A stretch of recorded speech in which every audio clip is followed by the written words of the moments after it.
ঘরে তালটা ছিল, অনেক দিন হলেই এনেছে, কিন্তু তালের বড়াটা ভাজা হচ্ছে না।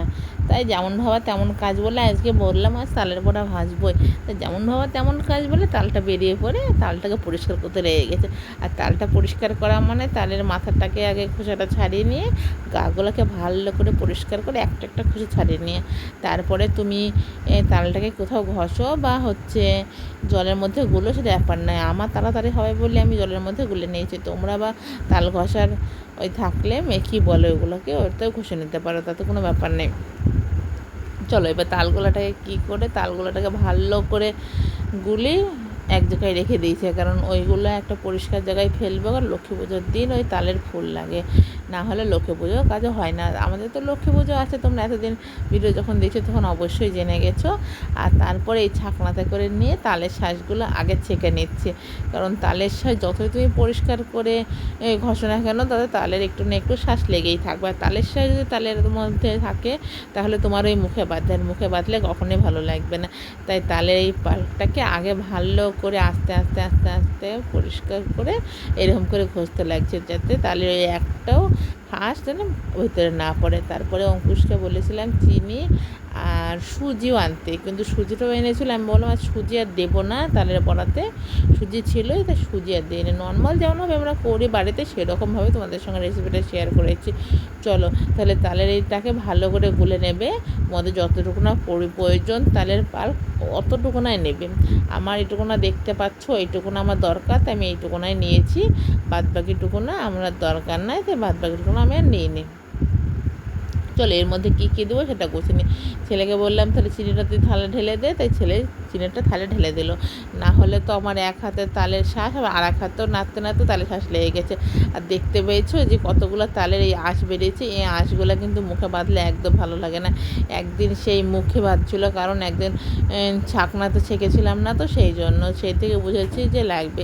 তারপরে তালের পালটার মধ্যে চিনি দিয়ে দিয়েছি, চিনিটা ভালো করে গুললে ওর মধ্যে ময়দা দিয়ে দেবো। আস্তে আস্তে অল্প অল্প করে ময়দা দেবো, কারণ বেশি ময়দা হয়ে গেলে আর তালের ওই গোলা নাই, তাহলে অসুবিধা হয়ে যাবে।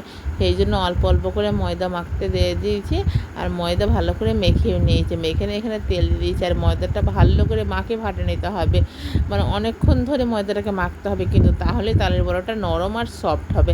আর তালের মধ্যে কিন্তু আমি কিছুই দিইনি, শুধু ময়দা দিয়েছি আর চিনি দিয়েছি, আর তালের তো ফ্লেভার আছে তাই হয়ে গেছে। অনেকে সুজি তারপরে মৌরি টৌরি অনেক কিছুই দিয়ে যায়, কিন্তু আমি এটা দিইনি, আমি নর্মালভাবেই ভেজে নিচ্ছি। তোমরা এরকমভাবে একবার হলেও ভেজে খেয়েও ভালো লাগবে, ঠিক আছে। বাড়িতে যদি কোনো কিছু না থাকে, শুধু চিনি আর ময়দা থাকলে তালের বড়া হয়ে যাবে। সবসময় তো সব জিনিস ঘরে থাকে না, সেই জন্য ভাবলাম আজ এরকমভাবে তোমাদের সঙ্গে রেসিপিটা শেয়ার করি। আর যারা যারা ভিডিওগুলো দেখছো কিন্তু একটা লাইক করছো, তাদেরকে বলছি ভিডিও দেখছো একটা লাইক করে, তোমাদের এক একটা লাইক আমার উৎসাহ দেয় ভিডিওটা করার জন্য। কারণ আমরা নতুন ইউজার, তো তোমাদের ভালোবাসা না পেলে কোনো দিনই এগোতে পারবো না। আমি তোমাকে ভালোবাসা দেবো, তুমি আমাকে সাপোর্ট করবে, তাহলেই তো আমরা একে একে বিন্দু বিন্দু করে একটা সিন্ধু পর্ব তৈরি করতে পারবো। আর এই দেখো তালের বড়া একটার হয়েও গেছে আর ভাজতেও লেগেছে।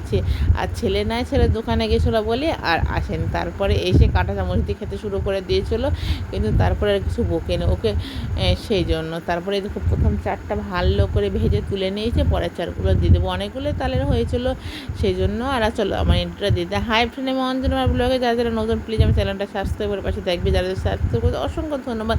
বড়োদের পুরো আমার ছোটোদের ভালোবাসা জানিয়ে আমি ভিডিওটা শুরু করলাম। ভিডিওটাকে স্কিপ করবে না, ভিডিওটা প্রথম থেকে দেখবে, তোমাদের অবশ্যই ভালো লাগবে, অবশ্যই। কারণ খাবার বানাতে যাদের ভালো লাগে, খাবার খেতে তাদের ভালো লাগে। তাই যদি খাওয়ার জন্য একটু কষ্ট করতে হয় তো অবশ্যই কষ্ট করা উচিত, কারণ কষ্ট না করলে কখনোই তুমি সুস্বাদু জিনিস কখনোই খেতে পারবে না। আর কষ্ট না করলে জীবনে কোনো দিন তুমি সাকসেস হবে না, কারণ পরিশ্রম মানুষকে সাকসেস হতে সাহায্য করে। তারপরে এই দেখো সব তালের বড়াগুলো বাটিতে বাটিতে নিয়ে নিচ্ছি, কারণ একটা বাটিতে দেখতে পাচ্ছ আমার ছেলে কাঁটা চামচ দিয়ে খাওয়া শুরু করেছে, আর একটা বাটি নিয়ে চলে গেছে আমার এই দেখো দেওয়ারটাকে দিতে। ওকে তালের বড়াগুলো দিয়ে দিলাম, ও খাবে। আর এই দেখো আমার ছেলে চামচে গেতে শুয়ে শুয়ে খাচ্ছে, শুয়ে শুয়ে ওয়ে খায়। আর তারপরে আমও খেতে শুরু করে দিলাম। আমও খেয়ে দেখছি তালের বড়াগুলো কেমন হয়েছে। তালের বড়াগুলো সত্যিই খুব সুন্দর হয়েছিল, তালের বড়াগুলো বাম্পার টেস্ট হয়েছিল, কিন্তু নরম হয়েছিল। তালের ময়দাটা কিন্তু ভালো করে মাখলেই তালের ময়দাটা নরম হবে, না হলে কিন্তু তালের বড়া কখনো নরম হবে না, শক্ত থেকে যাবে। ভিডিওটা কেমন লাগলো তোমরা প্লিজ আমাকে জানিয়ে দিও, ভালো লাগলে একটা লাইক করে দিও।